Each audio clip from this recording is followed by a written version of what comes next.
As the Depression deepened, the market for yachts in the Pacific Northwest dried up. Geary decided to look for a more promising arena in which to ply his trade. So he went to Hollywood and found a lucrative niche in designing boats for famous Hollywood stars. These people at that time in history had a tremendous amount of wealth, were able to afford the finest boats, the finest pleasure craft available. Architects like Geary were the finest architects, naval architects at that time period. So as a result, some of the more famous yachts of the time were designed by Northwest architects and often built here in the Northwest. The Malibu brought Geary and N.J. Blanchard together again. The Blanchard Yard had built the 115-foot Simona for Willits J. Hole, the oil man down in California. It was completed in 1923. His sister-in-law, May Ringe, owner of the Malibu Ranch that roughly corresponded to present-day Malibu, California, decided she needed a motor yacht as well. She broached the idea to Willits Hole. He thought that was a capital idea. He only had one requirement, and that was that nobody other than N.J. Blanchard build the Malibu.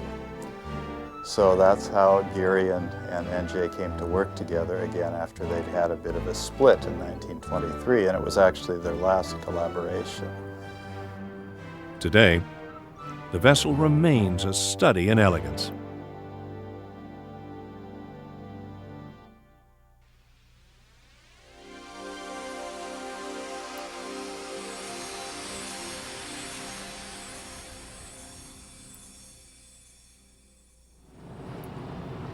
Geary was celebrated for his sailing yachts as well as motor yachts, but in the Fantails, he conceived his signature design. Malibu was a very heavily built boat, built by Blanchard, and built of one of the heaviest construction that I've seen, built like any tug, built to last, and it's evident today when you go aboard her. I think everybody who comes around this boat senses the specialness of it and how well she's built and how beautiful she's been maintained, and just her form is, the design of her is so, so spectacular, really. Geary's fantails were just so elegant, the shape of them. I think he was probably at his peak in designing those, and certainly head above many other naval architects. I think Blue Peter has maybe the most pronounced, but there's just, the design of them is just elegant. As far as these motor yachts go, you can see one on the water and just pretty much immediately tell it was a Ted Geary design. Fantails were a design holdover from the age of sail. The rounded sterns made elegant areas for passengers to enjoy. When I went aboard the Blue Peter, I felt like I was being transported back into the 1920s. The Blue Peter has an aft deck that you can just envision flapper girls, a jazz band. I mean, that boat was built for that era.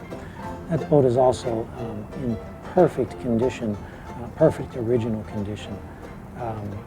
It has luxury written all over it. The long, slender hull shape of the Geary Fantail had a functional purpose as well. For full displacement hulls, the speed that a boat can attain is directly related to its waterline length.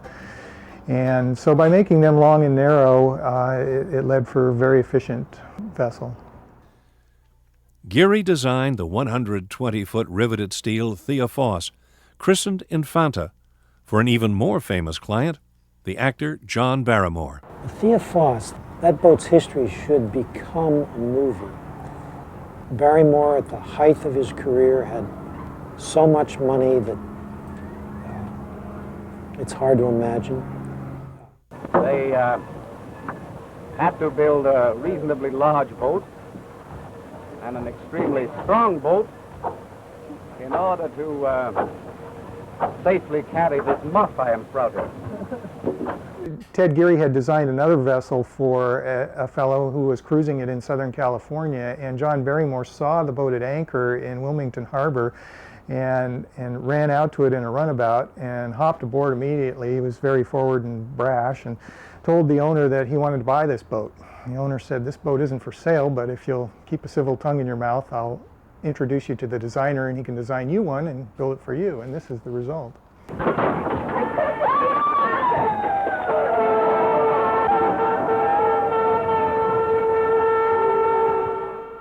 It's a Northwest design, typical of the yachts of this area. This is a larger version of some of there were quite a few in the 100-foot range, and this Thea being 120 feet is a little bit larger, and being steel is a little different that way, but otherwise it's very much in the style of the Ted Geary Fantails.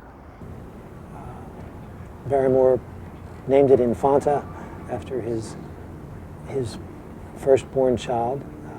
He used the boat very little. It was designed primarily for his wife. He lavished every imaginable opulence possible, from a grand piano to you name it on that boat. Not long after that, Barrymore's drinking began to rule his life. He virtually lost the boat to creditors. Well, this is the Fantail Lounge area, and originally it would have been opened completely to the elements. Now it has a canvas curtain around it that makes it accessible during all weather conditions. It was a great place for people to lounge and relax. Thea, like many boats in the Pacific Northwest, was conscripted into World War II service. It was completely painted navy gray. The saloon is a nice warm place for gatherings, and has a skylight in the overhead, lets lots of light in, and large windows for viewing the scenery, and is heated and warm and just a cozy place to be. Her interior was stripped. Barrymore's luxuries, God knows where they went to. She had cannons mounted on her decks. The library area is a place where you can kind of get away from it, a little smaller, more intimate setting where people can have quiet conversations. She spent the next 4 years in the service, under hard use, military use. Below decks are a series of staterooms of different sizes and configurations, and the guests would stay in those areas. After the war, boats like this were basically put up for auction. Many of them were never reclaimed by the original owners because they were in such bad condition. On the upper deck is the wheelhouse, and directly behind that is the captain's stateroom. The captain would have all his equipment and his gear stowed in the stateroom and be always readily available to attend to whatever needs there would be. Thea Foss was eventually purchased by the Foss Tug Company. They purchased her for the purpose of a luxury yacht. They began an amazing restoration process. Today she's one of the finest boats on the West Coast.